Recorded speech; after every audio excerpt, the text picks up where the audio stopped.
El llanto no venía del alma, sino del deber. Al pie del ataúd de Álvaro Ordóñez, su viuda, su madre y sus hermanas sollozaban sin sorpresa.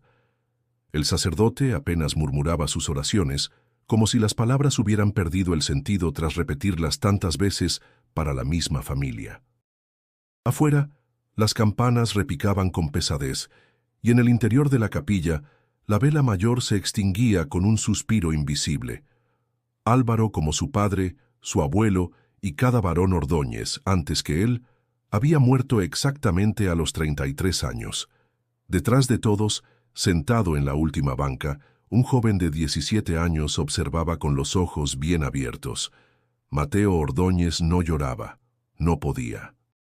No era la tristeza lo que lo consumía, sino el miedo. Su turno llegaría. Era el único varón Ordóñez que quedaba vivo. Desde que tenía uso de razón, Mateo había escuchado la frase maldita en su casa. Los hombres Ordóñez no sobreviven más allá de los 33. Primero pensó que era una superstición, una forma trágica de explicar una serie de muertes casuales. Pero luego vino el patrón. Cada tío, cada primo, cada ancestro masculino, todos caían en la misma edad, como si alguien, o algo, estuviera marcando el reloj de la sangre. En los pasillos de la casona familiar en Guanajuato, cada retrato colgado en las paredes parecía vigilarlo. La casa era un mausoleo con alma, un lugar donde la luz no entraba del todo y el aire olía a incienso viejo y secretos mal enterrados.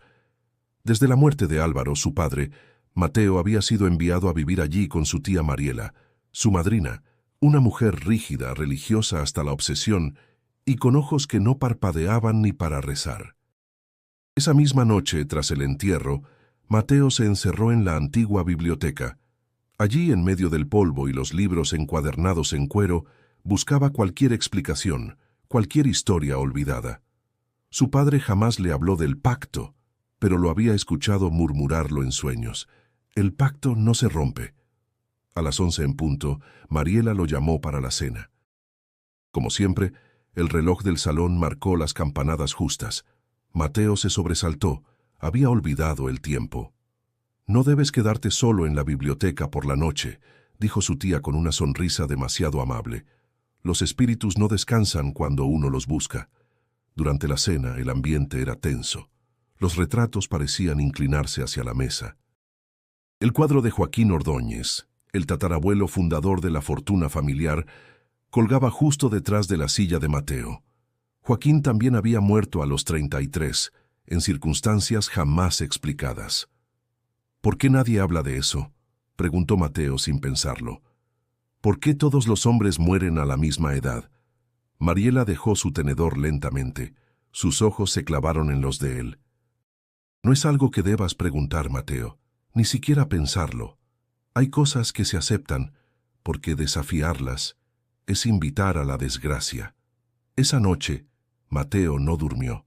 Abrió su cuaderno y comenzó a anotar todo lo que recordaba. Nombres, fechas de nacimiento y muerte, rumores que había oído de niño. La lista era aterradora. Incluso su bisabuelo, que parecía haber vivido hasta los 40, en realidad había muerto a los 33, pero su acta había sido falsificada para ocultar la vergüenza, según una vieja carta encontrada entre las cosas de su abuela. Todo coincidía. Todos los hombres Ordóñez morían a los 33. ¿Pero por qué? La respuesta parecía enterrada junto a ellos. Y Mateo no estaba dispuesto a esperar a que la tierra se lo tragara también. Si esta historia te tiene intrigado, suscríbete al canal ahora mismo.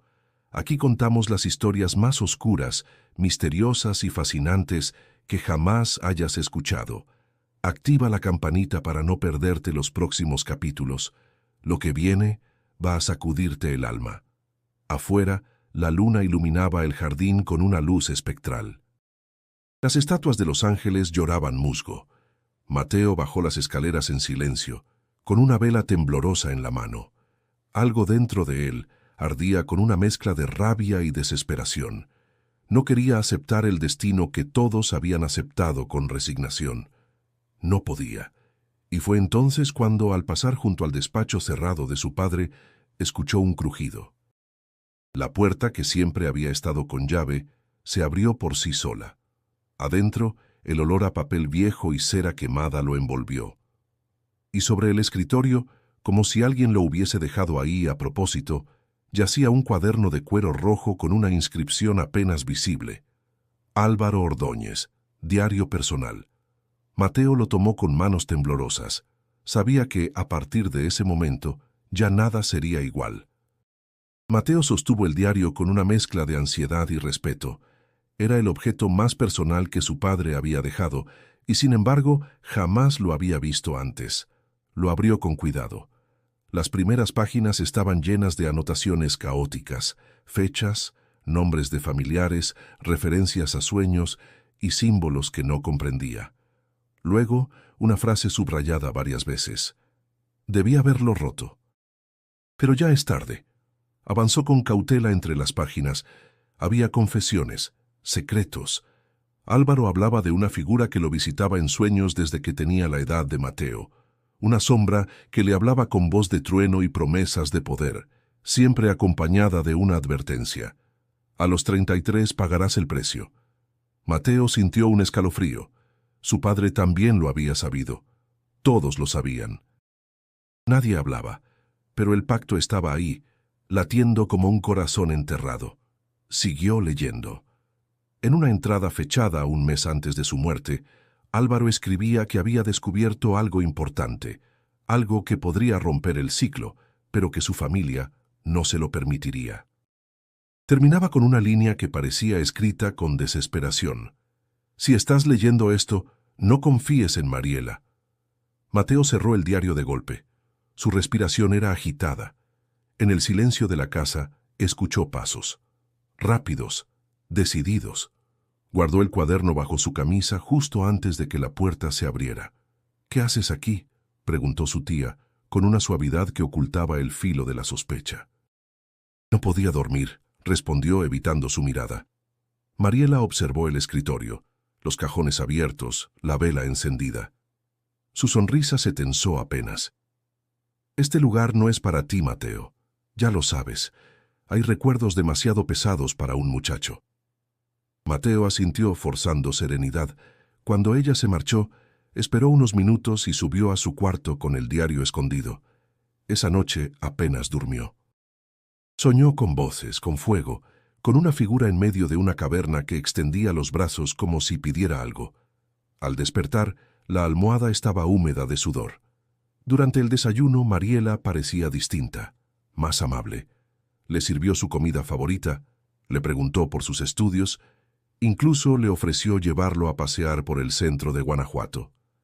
Mateo sintió una inquietud que no podía explicar. Fingió gratitud, pero su mente estaba en otra parte. Apenas tuvo un momento a solas, volvió al diario.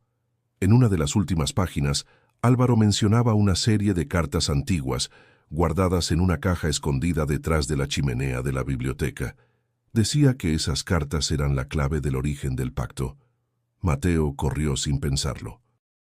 Movió el panel de madera, metió la mano entre las cenizas viejas y allí estaba, una caja de lata oxidada, cerrada con un broche simple. La abrió. Dentro, encontró 6 cartas, todas con fechas que iban desde 1758 hasta 1781. Estaban escritas en un español antiguo, algunas con tinta desvanecida, otras con lo que parecía sangre seca. Todas estaban firmadas con el mismo nombre, J. Ordóñez. Las primeras hablaban de una promesa hecha por el patriarca familiar a cambio de riqueza, protección y poder. No mencionaban a quién iba dirigida la promesa, pero sí el precio. El linaje masculino entregará su fuerza a los 33, y en su lugar nacerá un nuevo legado de oscuridad. Una carta mencionaba algo más inquietante. Los elegidos no deben leer esto. Si uno lo rompe, todo lo que fue dado será arrebatado. Mateo sintió que el aire en la biblioteca se volvía más espeso. Cerró la caja con manos temblorosas. Y fue entonces cuando escuchó un leve crepitar. Se giró. En la puerta, Mariela lo observaba. Sus ojos ya no fingían calidez. Llevaba una vela en la mano y su mirada estaba fija en el diario. «Dámelo», dijo sin levantar la voz. No sabes lo que haces. ¿Qué es este pacto, tía? ¿Qué es todo esto? No lo entiendes, y es mejor que no lo entiendas. Es la única razón por la que sigues vivo. Por ahora. Intentó acercarse, pero Mateo retrocedió. ¿Me vas a matar como a los demás? Mariela sonrió. No, Mateo, aún no, pero si sigues leyendo, no podré protegerte. Con un movimiento repentino, ella lanzó la vela encendida hacia la chimenea. El fuego se extendió en segundos. Mateo, sin pensarlo, tomó la caja y el diario y salió corriendo mientras el humo comenzaba a llenar la habitación.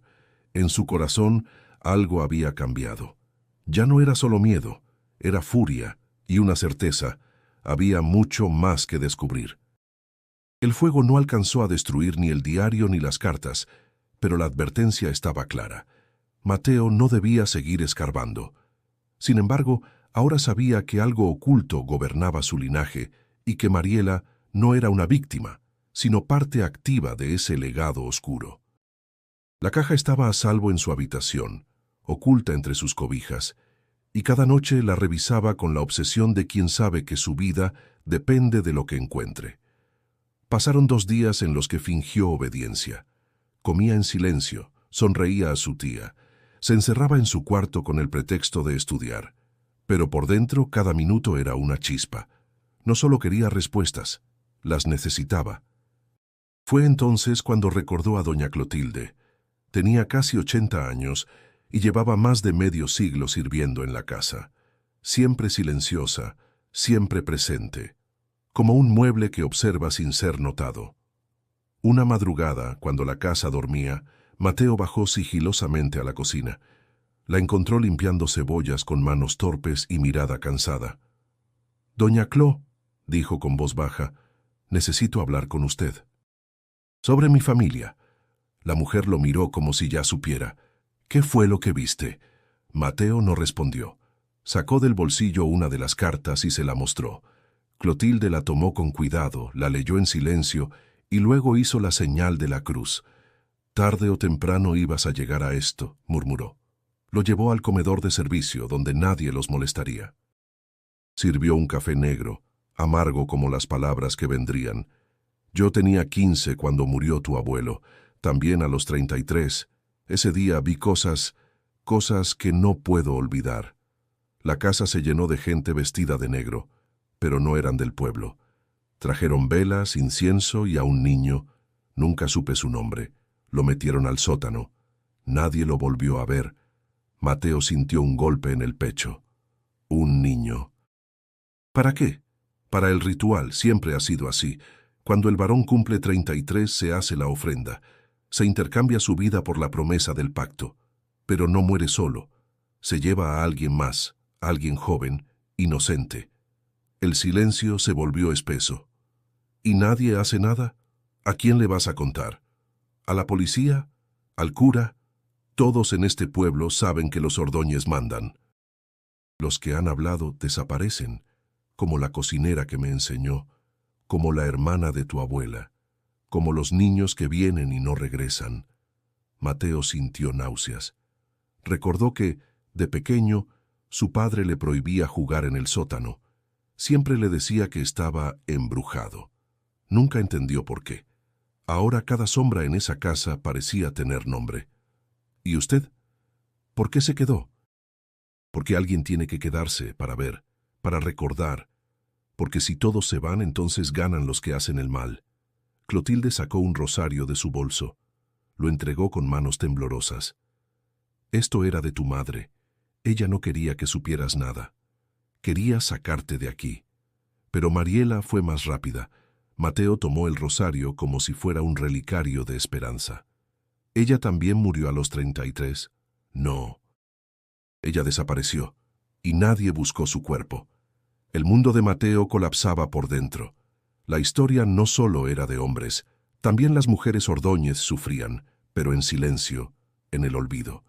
Sus nombres eran borrados, sus historias suprimidas.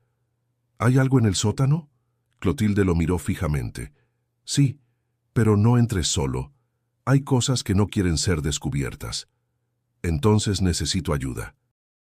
¿Vendría conmigo? La anciana dudó. Bajó la mirada. Luego asintió con lentitud. Esta noche, después de las 11, yo llevo la llave. Mateo regresó a su cuarto, con el corazón latiendo como tambor, el rosario entre los dedos, el diario en el pecho y una determinación nueva en la mirada. Por primera vez no se sentía una víctima. Empezaba a convertirse en testigo. Y tal vez, si la suerte lo acompañaba, en el que rompería la maldición. Pero aún no sabía que lo que yacía bajo esa casa no solo era un secreto, era una advertencia. La noche cayó con una lentitud opresiva. El reloj marcó las 11 y el eco metálico de las campanadas pareció recorrer los huesos de la casa.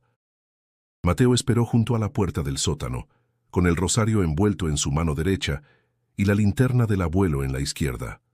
Doña Clotilde llegó puntual, arrastrando los pies y con la llave antigua colgando del cuello.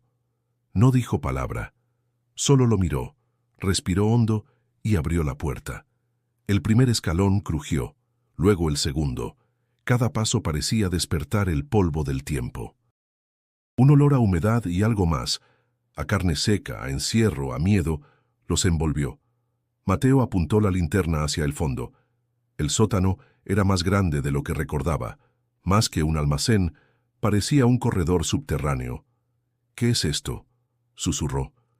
«Es la parte de la casa que no sale en los planos», dijo Clotilde. «Aquí guardan lo que no debe saberse». Avanzaron entre cajas antiguas, muebles tapados con sábanas, herramientas oxidadas. En una de las paredes, la luz de la linterna reveló lo imposible, símbolos grabados en piedra, ocultos tras una capa de cal resquebrajada. Mateo se acercó. No eran letras ni dibujos modernos. Eran signos geométricos, figuras entrelazadas con espirales, círculos con puntos centrales, cruces invertidas, y lo que parecía una serpiente bicéfala devorándose a sí misma. «Esto no es católico», dijo. «No, es más antiguo. Tu tatarabuelo viajó al sur del país, buscó chamanes, curanderos, y aprendió de lenguas que ya nadie habla. Creó su propia mezcla, un sincretismo para sellar el pacto. Parte indígena, parte demoníaca». En una esquina, otro símbolo llamó su atención. Era una figura humana con alas negras y una corona. Debajo, escrito en una mezcla de latín y español antiguo, podía leerse: «El que da, no perdona. El que rompe, paga con fuego». «¿Quién es el que da?», preguntó Mateo, sintiendo que su voz apenas salía. «Nadie lo nombra, ni siquiera Mariela». «Pero tu padre lo llamaba Tzul». El nombre quedó suspendido en el aire. Tzul. Una palabra áspera, ajena, pero extrañamente familiar. Como si ya la hubiera escuchado en algún lugar o en algún sueño. Avanzaron más profundo, hasta llegar a una especie de altar de piedra cubierto por un manto gris. Al retirarlo, Mateo vio un círculo tallado con precisión. Dentro, una figura con cuerpo de hombre y cabeza de jaguar. Sobre el pecho, un corazón atravesado por 3 clavos. «Aquí», susurró Clotilde, «aquí hacían el intercambio». Mateo dio un paso atrás. El aire se volvió más denso. Su linterna parpadeó. Y entonces ocurrió. Una voz, no humana, no física, solo una vibración que le cruzó el cráneo y le heló la sangre. «Tú puedes romperlo». Mateo giró hacia Clotilde. Dijo algo. «¿Yo?» «No, niño. ¿Qué escuchaste?» Él no respondió. La voz había sido clara, y venía de adentro, de algún rincón de su conciencia que no sabía que existía. Clotilde sacó una pequeña cruz de madera y la colocó sobre el altar. «Si escuchas cosa, no respondas, no digas sí, no repitas palabras que no entiendas». Este lugar despierta cosas dormidas, pero Mateo ya no escuchaba. Sus ojos estaban fijos en una grieta del muro, justo detrás del altar. Algo brillaba adentro. Metió la mano con cuidado y extrajo un objeto envuelto en cuero. Era un medallón, sellado con cera negra y grabado con el mismo símbolo de la serpiente bicéfala. El tacto le quemó la piel. «¿Qué es esto?» «Una llave», dijo Clotilde. «Para algo peor. Mateo guardó el medallón en su bolsillo. No sabía qué significaba, pero algo en él le decía que era importante, vital. «Tenemos que irnos.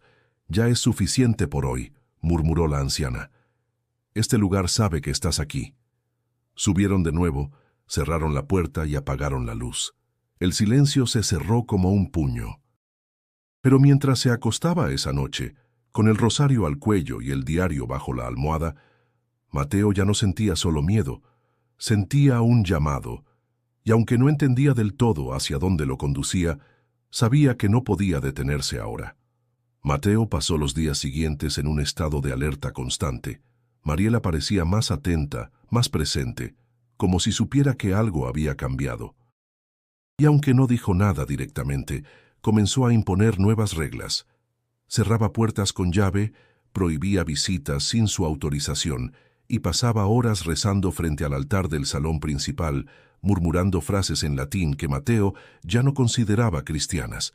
Fue Clotilde quien, en una de esas madrugadas silenciosas, le entregó una hoja doblada con una dirección escrita a mano. «Ve con él», susurró. Fue el único que intentó detenerlos una vez. Casi lo matan, pero sigue vivo, esperando. La dirección conducía a las afueras de San Miguel de Allende, a una pequeña casa escondida tras un portón de hierro cubierto de hiedra. Tocó la campana con nerviosismo. Un anciano delgado, con sotana descolorida y ojos hundidos, le abrió la puerta. Lo miró largo rato antes de hablar. «Tú eres un Ordóñez», dijo sin tono de juicio ni sorpresa. «Pasa». Se llamaba Padre Benigno. Había sido párroco en Guanajuato 40 años atrás, hasta que una noche cayó en desgracia, según decían en el pueblo. La versión oficial hablaba de herejía, pero lo que Mateo escuchó esa tarde era muy distinto. «Tu linaje está marcado, muchacho», dijo el sacerdote mientras colocaba sobre la mesa una serie de dibujos antiguos. Fue en 1759. Joaquín Ordóñez, el fundador, se presentó ante mí cuando aún era joven. Me habló de una entidad, una figura que le ofrecía poder, riqueza, descendencia fuerte, todo a cambio de una entrega simple. Los varones de su sangre, a los 33 años, morirían para alimentar el ciclo. Mateo apretó los dientes, y nadie lo detuvo. ¿Cómo se detiene a un hombre desesperado y ambicioso? Tu familia lo encubrió todo. Alteraron documentos, construyeron altares escondidos, fundaron una red de silencio y miedo. Cuando traté de exponerlos, fui acusado de blasfemia. Me expulsaron, quemaron mis notas, me prohibieron celebrar misa. Benigno sacó un crucifijo de madera oscura y lo colocó frente a Mateo. Pero no pudieron borrar todo, ni evitar que algunos soñemos con romper lo que parece eterno. ¿Y se puede romper? Tal vez, pero no sin pagar un precio. Tzul no es un demonio cualquiera. No es parte de la jerarquía clásica del infierno. Es antiguo, más viejo que las escrituras, tiene sus propias reglas. Mateo sacó el medallón que había encontrado en el sótano. El sacerdote lo observó con reverencia y temor. Eso es un sello, un canal. Lo usaban para abrir el vínculo durante los rituales. Quien lo sostiene puede invocar. ¿Invocar a Tzul? Benigno asintió con lentitud. Pero también puede enfrentarlo, si sabes cómo. Mateo sentía que el mundo se hundía bajo sus pies. Todo lo que había creído real se desmoronaba, y en su lugar emergía una verdad más oscura, más densa. «Quiero romper el pacto», dijo con firmeza. «No voy a morir como ellos». El sacerdote lo miró con una mezcla de compasión y respeto. «Entonces tendrás que hacer lo que ninguno antes se atrevió, ir al origen, a la raíz, a donde todo comenzó». Antes de irse, Benigno le entregó un mapa.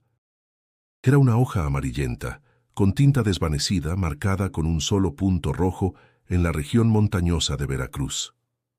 Ahí nació el pacto, en una cueva consagrada por sangre y fuego. Ahí debes ir, si quieres una oportunidad. Mateo guardó el mapa y el medallón. Salió de la casa con un peso distinto sobre los hombros, pero también con una nueva luz en el pecho. Ya no era solo el heredero de una maldición, era el portador de una posibilidad. Pero esa misma noche, mientras regresaba por el camino de tierra, el neumático de su bicicleta explotó con violencia. Cayó de lado, golpeando su brazo contra una roca. Cuando se levantó dolorido vio algo a lo lejos, una figura encapuchada observándolo. No se acercó, no habló, solo lo miró desde la colina. Y Mateo supo que no estaba solo. Alguien más, o algo más, ya sabía que había comenzado. El amanecer llegó con una bruma densa sobre Guanajuato.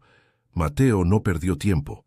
Empacó lo esencial, el diario de su padre, el medallón, el rosario de su madre y el mapa que le había dado el padre Benigno. No avisó a nadie, ni siquiera a Clotilde. Sabía que cada segundo contaba, que cada paso que daba lo acercaba a un pasado enterrado y a un futuro que podía cambiar para siempre. El viaje hacia las montañas de Veracruz fue largo y silencioso. Un autobús lo dejó en un pueblo sin nombre, rodeado de vegetación espesa y caminos de tierra. Desde ahí, caminó por horas siguiendo las marcas en el mapa.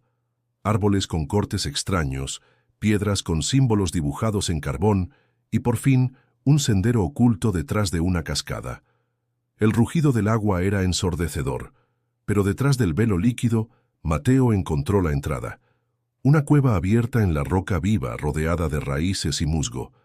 Se detuvo, respiró profundo. El aire estaba impregnado de humedad, y algo más, un olor metálico, como de hierro oxidado, como de sangre antigua. Encendió su linterna y entró.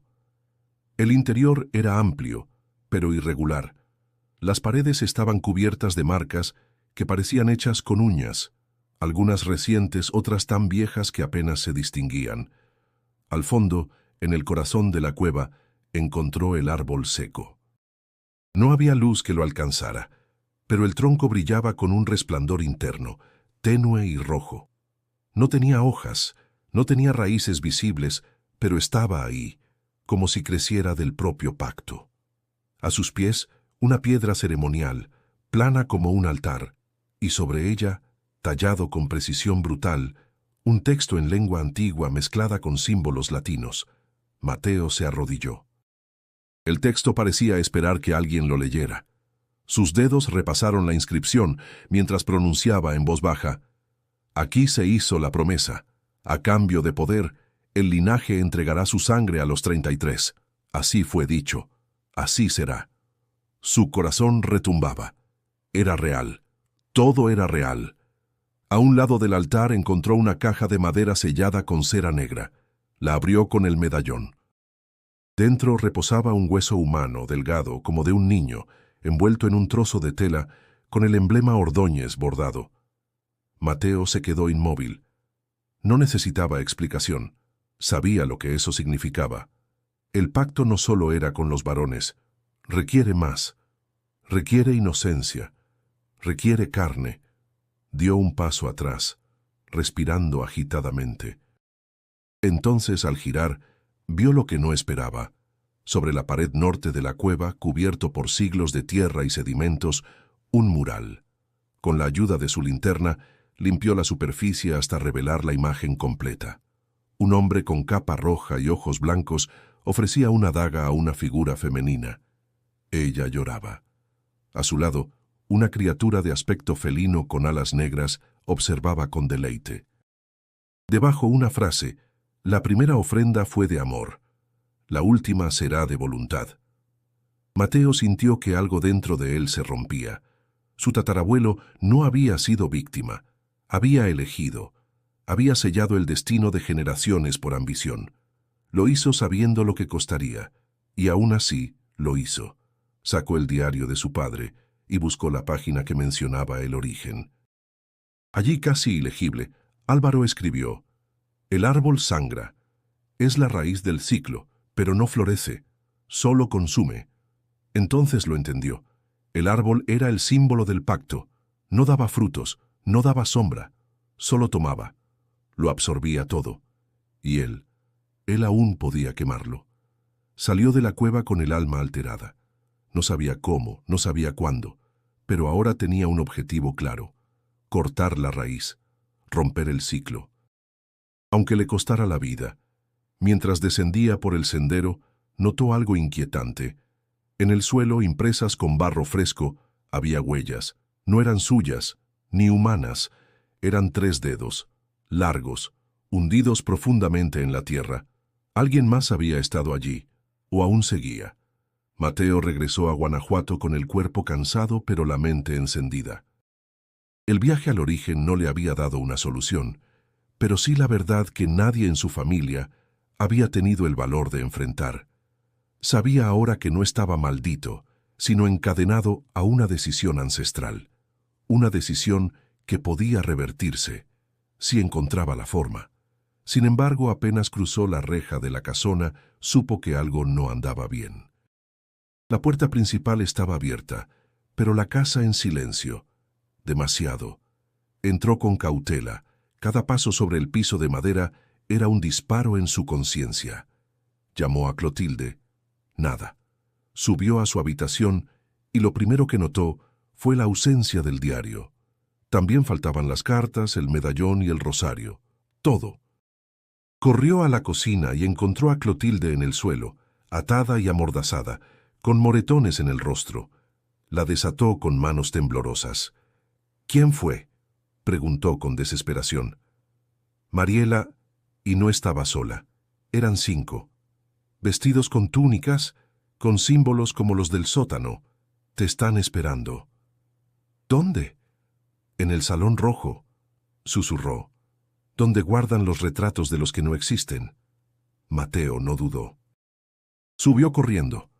El salón rojo estaba al final del ala este, una habitación que siempre había estado cerrada, incluso para los sirvientes. La puerta, ahora entreabierta, dejaba escapar una luz rojiza intermitente. Al entrar, el aire cambió. Olía a incienso y cera quemada. En el centro del cuarto, un círculo dibujado con sal negra rodeaba un altar improvisado. Las paredes estaban cubiertas con retratos de hombres sin ojos, mujeres sin rostro, y niños con cuencas vacías. Mariela lo esperaba. Llevaba una túnica bordada con hilos dorados, los mismos símbolos que él había visto en la cueva. A su alrededor, los otros miembros del culto, 2 hombres mayores, una mujer joven y un anciano con la piel llena de cicatrices rituales. «Mateo», dijo su tía con dulzura fingida, «por fin estás listo». «¿Listo para qué?». «Para entender tu lugar, para aceptar tu destino. El tiempo corre, y tú cumplirás 33. El ciclo no se rompe. Nadie lo ha roto, ni lo hará. No pienso morir por un pacto que no hice». Mariela se acercó con paso lento. «No se trata de ti, hijo, se trata de todos nosotros. El pacto protege, nos da poder, influencia. Fortuna. Cada muerte es una inversión, y tú eres la última que necesitamos para asegurar 100 años más de bendición». Mateo apretó los puños. «¿Y si me niego?». «No puedes. Lo sabes. Ya sientes su presencia, ¿verdad? Tzula ha comenzado a hablarte. Soñarás con él. Te mostrará cosas que no puedes imaginar, y cuando llegue el momento, tú mismo caminarás al altar». Mi padre quería romperlo. Y mira cómo terminó. Como todos. Intentó huir, pero su sangre lo alcanzó. Mateo sintió que el miedo se transformaba en furia. «Por eso quemaste la biblioteca, por eso ocultaron todo». Mariela no lo negó, solo levantó la mano. Uno de los encapuchados sacó el medallón y lo levantó frente al círculo. «Este sello fue creado para mantener el vínculo, pero también puede liberarlo, si se usa mal. Por eso no puedes tenerlo. Eres joven, impulsivo, no entiendes lo que está en juego». Mateo dio un paso atrás. Sus ojos recorrían el salón, buscando una salida, una ventaja, pero sabía que no saldría caminando de allí. Entonces fingió, bajó la cabeza, respiró hondo. «Está bien», dijo. «Tienen razón. Estoy cansado de luchar. Solo quiero que esto acabe». Mariela sonrió. Se acercó y le tomó el rostro con ternura venenosa. «Sabía que lo entenderías. El linaje Ordóñez siempre cumple. ¿Y si te dijera que ya sé cómo romper el ciclo?». La sonrisa desapareció. El silencio cayó como piedra. Mateo la empujó con fuerza y corrió hacia la mesa central. Tomó el medallón y lo arrojó fuera del círculo. Mariela gritó una palabra en un idioma incomprensible. Uno de los hombres intentó alcanzarlo, pero Mateo ya había tomado una de las velas y la lanzó contra las cortinas. El fuego comenzó a propagarse. Corrió por el pasillo, bajó las escaleras, ayudó a Clotilde a levantarse y salieron por la puerta trasera mientras las llamas lamían los bordes del techo. Atrás el salón rojo ardía, y con él los retratos de los que nunca debieron ser olvidados. Mateo no tenía todas las respuestas, pero ya no estaba solo, y no pensaba detenerse. La madrugada los recibió con un frío que calaba los huesos. Mateo y Clotilde avanzaban sin rumbo claro, envueltos en un silencio tenso que solo era interrumpido por la respiración agitada de ambos. Habían dejado atrás la casa en llamas, pero no el peligro. Sabían que Mariela no se detendría, no ahora. No cuando el linaje peligraba. Se refugiaron en una iglesia abandonada a las afueras de la ciudad. El techo estaba derrumbado en partes, pero aún ofrecía sombra y piedras firmes donde descansar. Clotilde, con un paño mojado, limpió las heridas de Mateo. «¿Estás seguro de lo que haces, niño?» «No tengo opción», respondió él. «Si no lo rompo, me mata. Si me rindo, muero igual. Pero si lucho, quizá tengo una oportunidad». Durante el día Mateo no durmió. Sacó su cuaderno y comenzó a escribirlo todo. Cada nombre, cada símbolo, cada palabra del diario de su padre que aún recordaba, lo que había visto en la cueva, lo que Mariela le había confesado. Su intención no era solo recordar, sino dejar constancia. Si algo le ocurría, alguien más debía saber la verdad. Clotilde lo observaba en silencio. A pesar de su edad, mantenía los ojos atentos, como si hubiese estado esperando este momento durante décadas.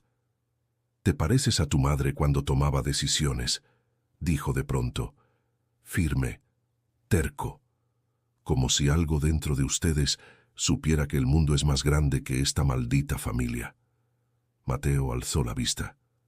«¿Ella también intentó escapar?» «Lo intentó», asintió Clotilde. «Pero la atraparon antes. Quiso llevarte cuando eras un bebé. Mariela la descubrió. Nunca encontramos su cuerpo, pero siempre supe que la enterraron en la propiedad». Un silencio amargo se instaló entre ellos. «Por eso me dejaron con papá», murmuró Mateo. «Porque era más fácil manipular a uno que a dos». Al caer la noche, Clotilde sacó de su bolso una hoja doblada. «Tu padre me la dio poco antes de morir. Dijo que era una oración antigua de los primeros rituales que usaron, algo que había traducido de los textos originales. Me juró que solo debía dártela si llegabas tan lejos como él, si realmente estabas dispuesto a romperlo». Mateo la leyó. No entendía todo, pero algunas palabras le eran familiares. Recordaban a los símbolos en el sótano, a los susurros de Tzul en sus sueños. Sentía que esa oración era más que un texto. Era una llave. Esto puede ser útil, pero debes tener cuidado. Si la dices en el lugar equivocado, puedes abrir más de lo que puedes cerrar. Esa noche no soñó. Al menos, no de forma normal. Vio sombras girando en círculos, figuras arrodilladas frente a un altar, y un niño con los ojos en blanco que le decía: «Aún no es tarde, pero pronto lo será». Al despertar, supo que el tiempo corría más rápido de lo que pensaba. Cumpliría 33 en 3 días, y aún no tenía claro cómo romper el pacto. Al amanecer, escucharon voces en las calles. Clotilde asomó por una grieta y vio lo que temía.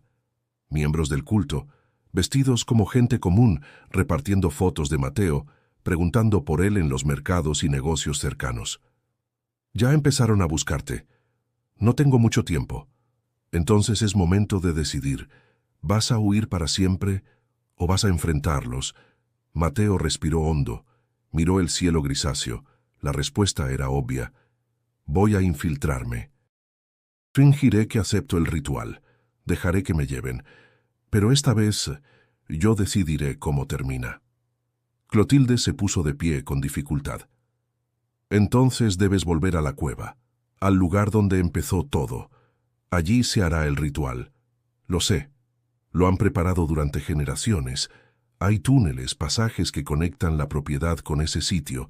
Por eso todo está en su control. Pero tú tienes algo que ellos no. ¿Qué? ¿Duda? Mateo empacó sus cosas. Guardó el cuaderno, la oración y la cruz de Joaquín que había tomado del altar del sótano días antes. Al salir, miró por última vez a Clotilde. Gracias por todo. Solo prométeme que si sobrevives, destruirás esa casa, que nadie más crezca entre esos muros, lo juro. Y con eso se marchó rumbo al abismo. Mateo regresó a la casona antes del amanecer, cuando el mundo aún dormía y la oscuridad no había soltado del todo sus garras. Sabía que lo estaban esperando. No fingió sigilo. Caminó por la entrada principal con paso firme, con el rostro sereno y sin mostrar miedo. Era una trampa, sí, pero una en la que él mismo había decidido entrar. La puerta estaba abierta. Dentro, la casa estaba en silencio. Más limpia que nunca, más fría que nunca. La mesa del comedor, decorada con flores secas y candelabros de plata, parecía preparada para una ceremonia. Mateo cruzó el umbral sin dudar. En el centro del salón, Mariela lo esperaba. No lo saludó, no le preguntó nada. Solo asintió, satisfecha. Sabía que lo entenderías, murmuró. Es tu herencia, Mateo, no un castigo, un honor. Estoy listo, dijo él, y no era mentira. Estaba listo ya para destruirlo todo desde adentro. Lo condujeron a través de los pasadizos que cruzaban bajo la propiedad, túneles húmedos, marcados con símbolos que ya le eran familiares. Cada paso lo acercaba a la cueva, a la raíz, al lugar donde la sangre había sido derramada una y otra vez. Al llegar, todo estaba preparado. El altar de piedra había sido limpiado. El árbol seco resplandecía con un brillo oscuro. 10 miembros del culto rodeaban el círculo, vestidos con túnicas negras. Cada uno sostenía una vela encendida y murmuraba oraciones que no pertenecían a ninguna religión conocida. En el centro, una losa tallada con símbolos circulares. Encima, una daga curva. Mateo fue colocado allí sin resistencia. Dejó que le ataran las muñecas. Dejó que le pintaran el pecho con una mezcla de tierra, sangre y ceniza. Todo formaba un dibujo, el mismo que había visto en su visión. Mariela tomó la palabra. Desde el principio, Joaquín Ordóñez comprendió que nada se obtiene sin precio. Nuestro linaje fue elegido. Cada muerte ha sido una semilla. Cada sacrificio, una cosecha. Hoy, al cumplirse un nuevo ciclo, renovamos el pacto, para que nuestros descendientes vivan con fuerza, para que Tzul nos siga protegiendo. Los demás repitieron su nombre, Tzul, Tzul, Tzul. El eco rebotó en las paredes, envolviendo a Mateo como un manto de fuego invisible. Entonces, algo inesperado ocurrió. Una sombra cruzó la cueva. Un soplo de viento apagó 3 de las velas. Mariela dudó. Los otros miembros murmuraron entre sí. Uno de ellos retrocedió. Y fue en ese instante que Clotilde apareció. Nadie la había visto llegar. Nadie esperaba que estuviera viva. «¡Detengan esto!», gritó con una fuerza que no parecía suya. «Él no pertenece a ustedes. El linaje no se renueva con muerte, se libera con verdad». Mariela lanzó un chillido inhumano. «¡Traidora!». Clotilde sacó el papel arrugado, la oración antigua. Comenzó a recitarla. Las palabras ásperas y guturales rasgaron el aire. La cueva tembló. El árbol crujió. Un humo negro emergió de las raíces. «No», gritó Mariela, «si la terminas, lo condenas». Pero Mateo ya lo sabía. Aquella oración era la ruptura. No ofrecía salvación, sino liberación a través del enfrentamiento. La anciana avanzó hasta el círculo, justo cuando uno de los encapuchados intentó detenerla. No alcanzó. Clotilde sacó un puñal oculto y se lo clavó en el estómago. Cayó al suelo sin emitir sonido. Entonces miró a Mateo. «Hazlo. Termina tú». Mateo tomó el papel con manos ensangrentadas. Continuó la oración desde donde ella la dejó. Su voz temblaba al principio, pero con cada palabra cobraba fuerza. Los símbolos en el suelo comenzaron a brillar. El árbol se sacudió como si tuviera vida propia. El altar se agrietó. Y en ese instante, Mariela se abalanzó sobre él. Tenía la daga. Iba a matarlo. Pero Clotilde se interpuso. El acero la atravesó por completo. El grito de Mateo fue ahogado por el estallido de luz que se liberó del centro de la cueva. El cuerpo de Clotilde cayó sin peso. Mariela, con los ojos desorbitados, retrocedió tambaleante. Mateo terminó la última línea, y todo se detuvo. La luz, el sonido. Incluso el tiempo pareció congelarse. Entonces, algo respiró dentro de la cueva. Y no era humano. El silencio era absoluto. El aire se volvió denso como plomo. Todo en la cueva había quedado suspendido, congelado en el instante posterior a la muerte de Clotilde y al final de la oración. Mateo, con el cuerpo cubierto de sudor y ceniza, apenas podía respirar. Frente a él, el altar había comenzado a resquebrajarse. Del interior brotaba un vapor oscuro, como si una fuerza contenida por siglos estuviera escapando poco a poco. Los miembros del culto retrocedieron. Uno de ellos cayó de rodillas, temblando. Mariela, aún con la daga manchada, jadeaba, sin comprender lo que había provocado. Todo lo que creía controlar estaba desmoronándose. Mateo se puso de pie, tambaleante, y se acercó al altar. El medallón que había recuperado momentos antes ahora ardía en su bolsillo. Lo sacó y lo sostuvo con firmeza. Entonces lo vio. Detrás del altar, grabado en la piedra bajo capas de hollín y sangre antigua, estaba un nombre: Joaquín Ordóñez. Pero no era el fundador, era otro Joaquín, con fechas distintas, alguien que había vivido en secreto, y que, según la inscripción, había sobrevivido a los 33. Mateo leyó en voz alta lo que decía: el que se negó al pacto fue borrado del linaje, vivió en el exilio, murió en paz. La cruz fue su salvación. Un estremecimiento le recorrió el cuerpo. Había existido un antecedente. Alguien lo había logrado antes que él. Y el símbolo de la cruz, la misma que había encontrado en el sótano, que Clotilde había conservado, que su madre había llevado. La cruz era más que un amuleto. Era la clave. Mateo sintió el impulso de huir, pero algo en su interior lo llevó a buscar más. Escarbó entre las piedras sueltas detrás del altar hasta encontrar un compartimento oculto. Dentro, una pequeña caja de madera sellada con cera. La rompió. Dentro había una carta. La desenrolló con cuidado. Era de Joaquín, el sobreviviente. Si lees esto, es porque también has visto las sombras. Yo me negué, me escondí, me exilié. Me borraron de los retratos, de los libros, del árbol genealógico. Pero viví, y descubrí que el pacto solo tiene poder si el elegido lo acepta. La voluntad es la verdadera ofrenda. La cruz fue el símbolo de mi renuncia, no el símbolo cristiano, sino el acto de amor. Di mi vida por otra, y eso rompió el ciclo. Mateo leyó las palabras una y otra vez. El secreto no estaba en destruir a Tzul con fuerza o con rituales, estaba en negarle lo que pedía, en quebrar el patrón del egoísmo con un acto de entrega genuina. Entonces comprendió lo que debía hacer. Mariela se acercó, trastornada, con el rostro cubierto de lágrimas de rabia. «¿Qué hiciste, maldito? ¿Qué le diste?» «Nada», respondió Mateo. «Le quité el alimento. Tzul no se irá sin cobrar lo suyo. Y no lo tendrá». Mateo se acercó al altar, levantó el medallón y lo arrojó al fuego del árbol. El objeto explotó en una nube de humo púrpura. El árbol crujió, como si gritara.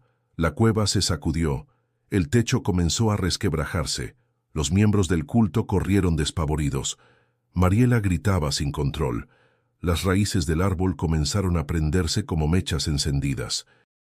Mateo buscó entre los escombros la cruz de Joaquín. Al sostenerla, una oleada de paz lo invadió. La sostuvo contra su pecho y se arrodilló, no en sumisión, sino en desafío. «No voy a morir por tu pacto. Mi sangre no será tuya. Mi voluntad es mía. Un trueno desgarró el interior de la cueva. Desde el corazón del altar brotó una figura oscura, con forma apenas humana. Tzul, o lo que quedaba de él. La criatura extendió sus manos negras hacia Mateo, pero la cruz brilló con una luz cálida y blanca. La sombra chilló, contrayéndose, desvaneciéndose como polvo al viento. Entonces, todo colapsó. La cueva tembló. Las paredes se derrumbaron.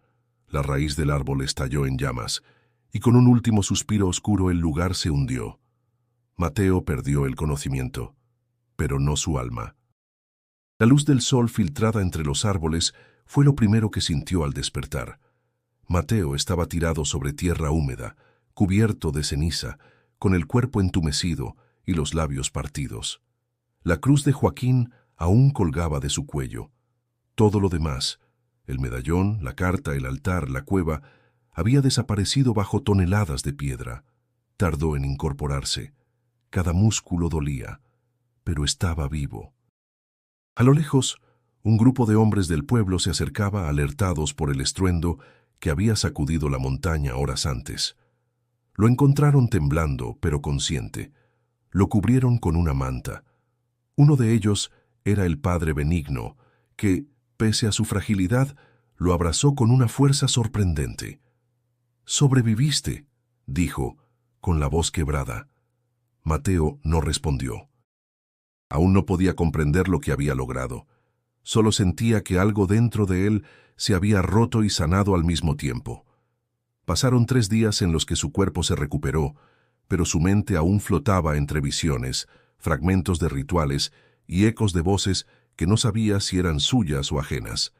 Durante ese tiempo Benigno lo cuidó con devoción. Le preparaba infusiones, lo ayudaba a caminar y sobre todo lo escuchaba. Mateo le contó todo, desde el pacto original hasta el acto final frente a Tzul. El sacerdote no lo interrumpió, solo asintió y oró en silencio. «¿Crees que se rompió?», preguntó finalmente Mateo. «No lo creo, lo sé», respondió Benigno. «Tzul ya no tiene poder sobre ti. El precio fue pagado, no con sangre, sino con voluntad». Eso nunca lo anticipó. ¿Y los demás, Mariela? Huyó o desapareció. Nadie la ha visto desde la noche del derrumbe. Pero lo que es seguro es que el culto se disolvió, sin el núcleo. Se deshacen como polvo. A la semana, Mateo regresó a la casona. No por nostalgia, sino por necesidad. Quería asegurarse de que no quedara nada. Ninguna reliquia, ningún símbolo, ningún rincón que pudiera perpetuar el ciclo. La casa estaba vacía, silenciosa, fría como una tumba. Revisó habitación por habitación, quemó libros, destrozó retratos, rompió espejos con inscripciones extrañas. En el sótano encontró la caja metálica que Mariela había escondido, aún con los restos del sello original. La arrojó al pozo seco del jardín y lo selló con cemento. Antes de marcharse, subió al ático. Allí encontró algo inesperado, una cuna, pequeña, cubierta de polvo. Sobre ella, una nota escrita a mano, para el que venga después. Mateo no entendió de inmediato, pero entonces recordó las palabras de Joaquín. El pacto solo se perpetúa si es aceptado. Quizá alguien más de su linaje ya había intentado evitarlo. Quizá su madre. Decidió cerrar la casa para siempre. Con ayuda de Benigno, colocó una cruz de hierro en la entrada, no como símbolo religioso, sino como recordatorio. Allí había comenzado el infierno, y allí debía terminar. Días después viajó a Veracruz, al pueblo donde estaba enterrado Joaquín, el sobreviviente. Tardó en encontrar la tumba.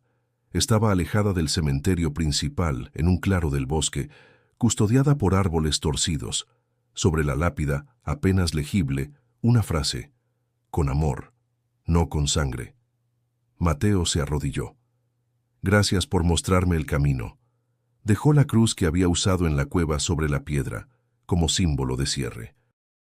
Mientras se alejaba, sintió que el peso del linaje comenzaba por fin a disolverse. Pero no todo era calma.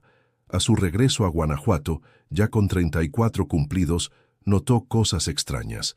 una carta sin remitente bajo su puerta, un niño en la plaza dibujando en el suelo el símbolo de Tzul sin saber lo que hacía, un comerciante que tarareaba un canto que Mateo reconoció de sus visiones. Y una noche, en su reflejo, creyó ver unos ojos que no eran suyos. ¿De verdad se rompió?, se preguntó. Benigno le había dicho que cuando algo muere, su sombra no desaparece, solo se desplaza. Mateo no estaba atado al pacto, pero tal vez el pacto aún buscaba a otro. Los días pasaron con una aparente calma, pero Mateo sabía que la quietud era solo superficial. A los 34 años, ya no tenía miedo de morir, pero sí de olvidar. La paz que creyó alcanzar tras romper el pacto empezaba a desvanecerse. No eran pesadillas lo que lo perturbaba, sino visiones durante la vigilia. Caminaba por la calle y veía símbolos antiguos grabados en postes de luz, en grafitis infantiles, en galletas rotas sobre la banqueta. Señales que solo él parecía notar. Intentó ignorarlas. Se concentró en reconstruir su vida. Comenzó a escribir, no como quien quiere narrar una historia, sino como quien necesita purgarla. Cada página de su nuevo cuaderno contenía fragmentos de lo vivido, nombres, lugares, rituales, advertencias. Su intención era clara, dejar constancia. Un domingo por la tarde visitó una escuela rural para entregar libros. Mientras recorría el patio, notó a 3 niños sentados en el suelo, dibujando con ramas sobre la tierra. Al acercarse, sintió que el estómago se le contraía. Los dibujos eran familiares. Una serpiente enroscada sobre una figura humana, una cruz invertida con una lágrima, un ojo sin párpado. ¿Dónde aprendieron eso?, preguntó, intentando no sonar alterado. Uno de los niños, de no más de 6 años, lo miró con naturalidad. Nos lo enseñó el señor que sueña con fuego. ¿Quién? Uno que viene por las noches. Tiene una cara fea y nos dice que tú también lo viste. Mateo se arrodilló, el corazón en la garganta. ¿Qué más les dice? Que pronto será nuestro turno. Salió de ahí como quien huye de una emboscada invisible. Esa misma noche, quemó la ropa que llevaba y cerró las cortinas de su departamento. Pasó horas observando su reflejo, buscando señales. Nada, pero lo sentía, en los huesos, en la lengua, en la nuca. Tzul no se había ido, había mutado, había migrado. Comprendió entonces que romper el pacto no era el final, era apenas una grieta en el muro. El culto se había disuelto, sí. La familia Ordóñez ya no estaba bajo su dominio, cierto, pero la presencia había echado raíces más profundas. Ya no necesitaba sangre directa. Había aprendido. Había sembrado símbolos, ideas, canciones. Su semilla ahora estaba en la imaginación de los inocentes. El padre Benigno, con la salud cada vez más frágil, confirmó sus sospechas. La oscuridad rara vez muere, se transforma. A veces no busca esclavos, busca creyentes. ¿Qué puedo hacer? Lo que estás haciendo. Escribe, habla, enséñales a temer lo que seduce, a cuestionar lo que promete. Tu voz ya no puede ser para ti. Esa noche, Mateo volvió a tener un sueño. Esta vez no era una cueva ni un altar. Era una ciudad de concreto donde niños entonaban cánticos antiguos en parques, donde hombres con trajes impecables usaban medallones bajo la camisa, donde Biblias se mezclaban con símbolos arcaicos. Y Tzul los observaba desde lo alto, no con odio, sino con paciencia. Al despertar, Mateo entendió que ya no podía ser solo un sobreviviente. Debía convertirse en cazador, en centinela, en guía. Comenzó a visitar pueblos, a escuchar relatos, a registrar patrones. Descubrió que en distintas regiones del país, símbolos similares comenzaban a aparecer en iglesias abandonadas, en muros de escuelas, en rituales que los adultos llamaban inocentes juegos de niños. Y cada vez que preguntaba, siempre había un nombre que surgía entre murmullos: Tzul, a veces como sombra, a veces como chiste, a veces como un susurro en el viento, pero nunca del todo ausente. Mateo se convirtió en una figura errante. Dormía poco, escribía mucho. Su nombre dejó de importar. Lo que contaba, lo que advertía, era más urgente. Algunos lo llamaban loco, otros lo seguían en silencio, pero él no buscaba aprobación, solo vigilaba. Sabía que la batalla no había terminado, solo había cambiado de campo. Y esta vez no sería con sacrificios, sino con resistencia. Una mañana nublada, mientras atravesaba un pequeño pueblo de Oaxaca, Mateo recibió una llamada que lo sacudió más que cualquier visión o símbolo. Era del Padre Benigno. Su voz sonaba débil, apagada, como si la vida estuviera escapando entre cada palabra. Mateo, tienes que venir. No tengo mucho tiempo. Sin pensarlo, dejó todo y tomó el primer transporte disponible. Tardó 14 horas en llegar al viejo convento donde Benigno vivía, una pequeña estructura de piedra rodeada por campos resecos. Al entrar, sintió el olor inconfundible de incienso y enfermedad. El sacerdote yacía en una cama improvisada, cubierto por una manta de lana. Su rostro era apenas una sombra de lo que había sido, pero sus ojos seguían firmes. «Sabía que vendrías», murmuró. Mateo se arrodilló a su lado, tomó su mano con suavidad. «¿Qué ocurre, padre?» La sombra ha comenzado a moverse de nuevo, pero no como antes.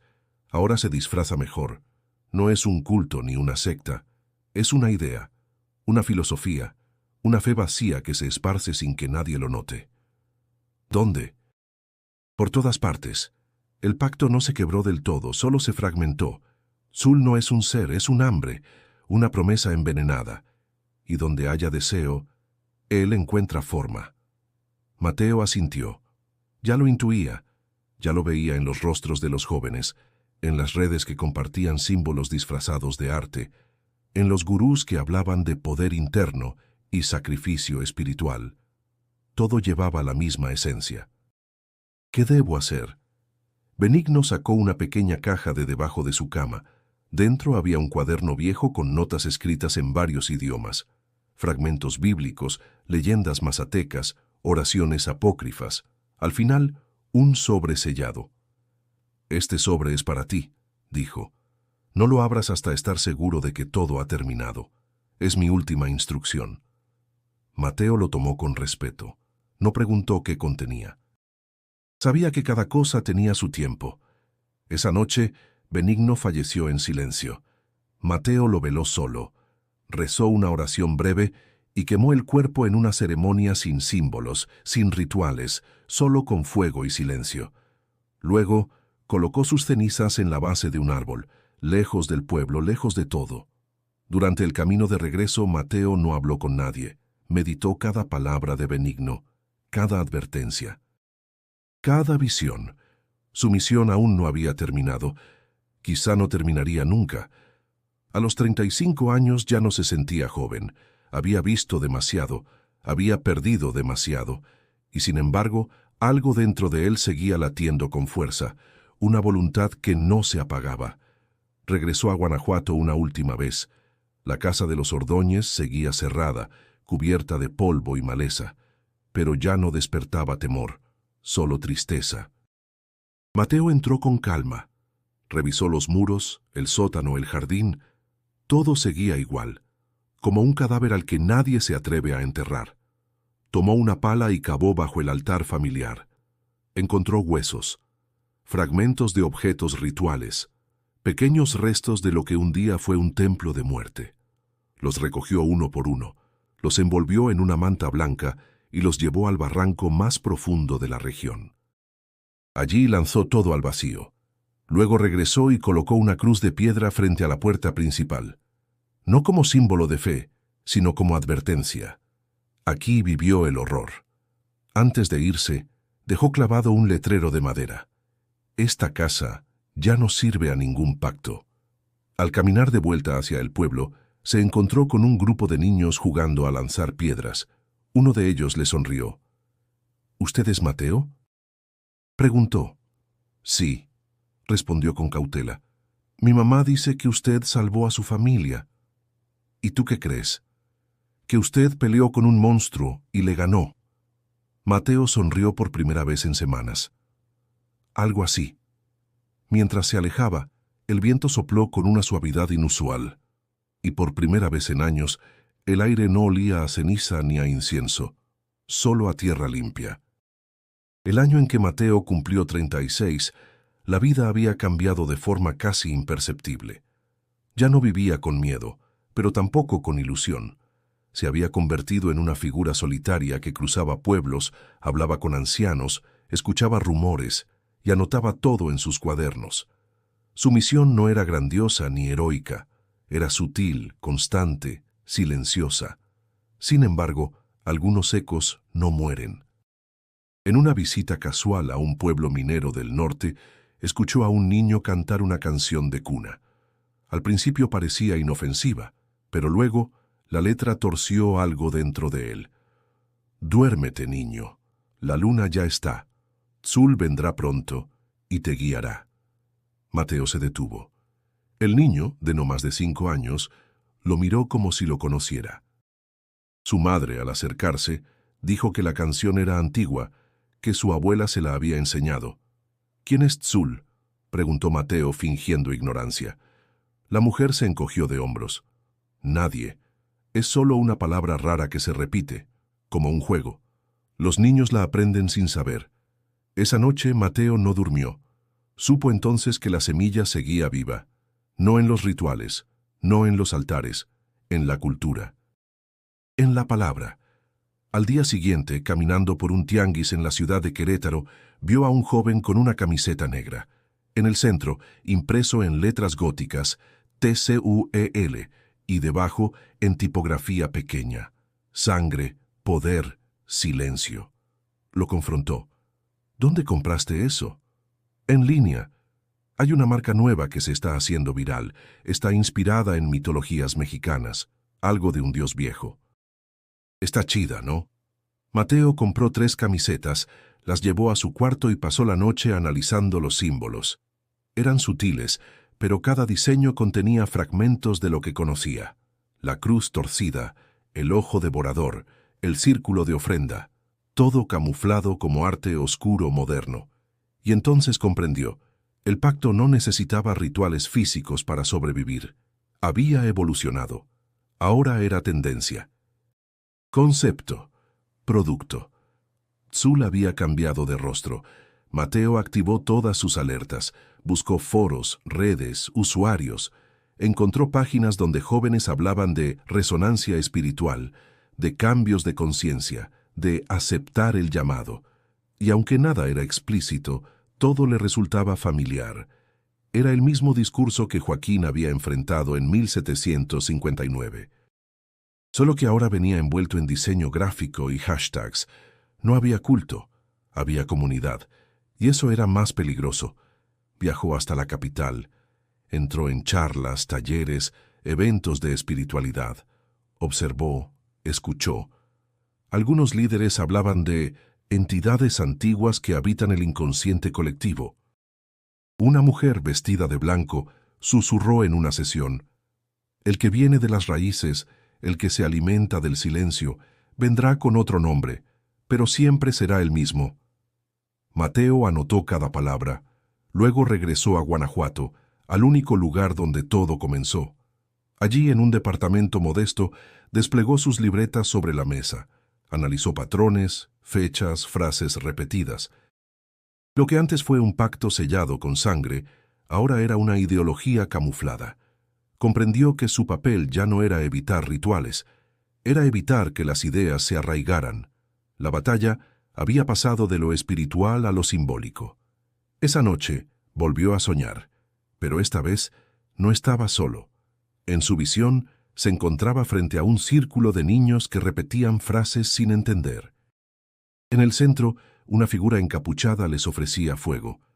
Mateo se acercaba, tomaba el fuego, lo apagaba en sus manos y decía: no más promesas vacías.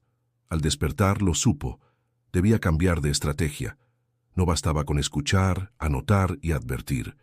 Debía enseñar, prevenir, exponer, porque si la oscuridad ya no se escondía, entonces él tampoco debía hacerlo. Mateo vendió todo lo que tenía y se trasladó a un pueblo pequeño entre montañas, donde nadie lo conocía por su apellido ni por sus historias. Allí encontró una casa sencilla, con un terreno amplio y silencioso. Lo primero que construyó fue una pequeña biblioteca. No era para coleccionar libros ajenos, sino para escribir los suyos. Durante 2 años escribió sin descanso. No ficción, no novela, sino memoria viva. Detalló todo: el linaje Ordóñez, el pacto con Tzul, las muertes, las señales, los símbolos, las trampas.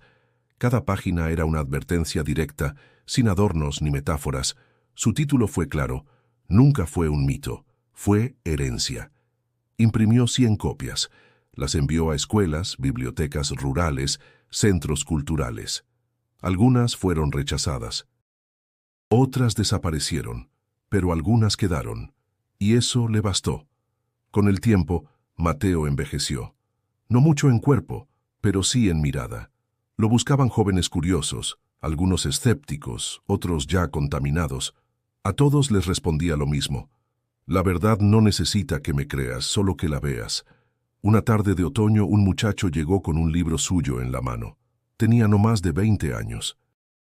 Había soñado con una figura negra en una cueva. Lo leyó en voz baja: el que rompe el pacto vive, pero nunca igual. ¿Eras tú? Mateo asintió. Y tú puedes no ser el siguiente. Le regaló una cruz de madera, idéntica a la que había usado en la cueva. Ya no era un objeto sagrado, era símbolo de resistencia, de voluntad. El joven se fue, y Mateo supo que su mensaje había sido sembrado. Esa noche, volvió a abrir el sobre que Benigno le había dado años atrás. El sello estaba intacto. Lo rompió con manos firmes. Dentro había una hoja con una sola frase: cuando el pacto muere, el silencio no debe ocupar su lugar. Cuenta la historia. Mateo sonrió. Ya lo estaba haciendo. Con el tiempo, los símbolos de Tzul fueron desplazados por otros más antiguos. Los cantos dejaron de escucharse en las plazas. Las camisetas oscuras dejaron de venderse, no porque el mal desapareciera, sino porque había quien lo nombrara. Un día, sin previo aviso, Mateo sintió que era su momento de partir. No por miedo, no por enfermedad, solo por cierre. Dejó su casa ordenada, su cruz colgada junto a la ventana, y un último cuaderno sobre la mesa con la dedicatoria: para quien escuche antes de creer, para quien dude antes de pactar.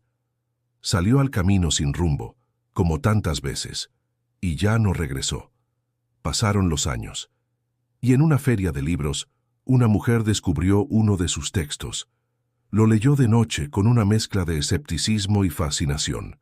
Soñó con símbolos, despertó con preguntas, y entonces buscó.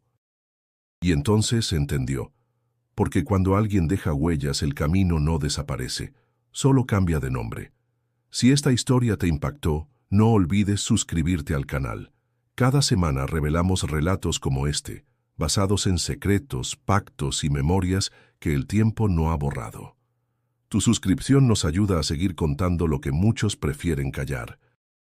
Y si quieres saber qué ocurrió con otras familias marcadas por lo sobrenatural, haz clic en el video que te aparece ahora en pantalla. La historia continúa.